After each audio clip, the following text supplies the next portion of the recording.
Gabriel Nadeau-Dubois, est-ce que notre système d'éducation, il est brisé? Il est brisé. Il est brisé parce que sa fonction première, ça devrait être d'être un ascenseur social. C'est à ça que ça devrait servir un système d'éducation publique, élever tous les enfants, puis permettre idéalement, puis c'est pas facile comme mission, là, mais idéalement permettre à tous les enfants, peu importe qu'ils soient nés dans une famille riche, dans une famille pauvre, de réussir leur vie, d'accomplir leurs rêves, puis de contribuer à la société québécoise avec tout son talent, tout son potentiel. Pour faire ça, il faut donner idéalement les chances les plus égales possibles à tous les enfants. C'est la valeur qu'on appelle l'égalité des chances, puis ça devrait être ça qui est au cœur de notre système d'éducation. Malheureusement, on s'en est énormément éloigné au fil des décennies. Est-ce que c'est une utopie de penser qu'on peut arriver à faire ça?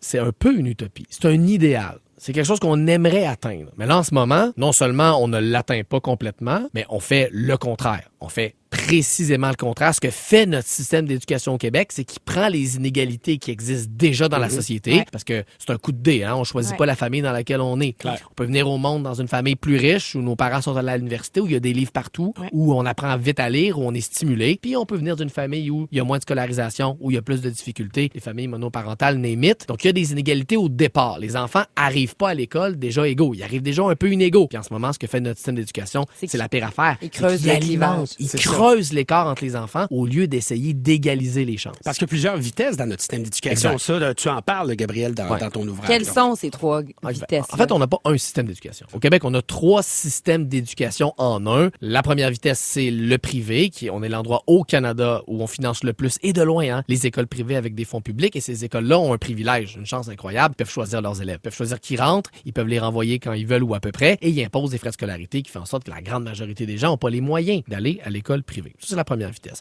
La deuxième vitesse, c'est au sein du public, les programmes sélectifs, les programmes d'élite, programme international, concentration sport, concentration langue. Il y en a de plus en plus, art, etc. Il y en a de plus en plus. Ces programmes-là aussi, en majorité, sélectionnent leurs élèves par des tests ou par d'autres moyens. Et en moyenne, ça coûte 1 400 $ en ce moment au Québec.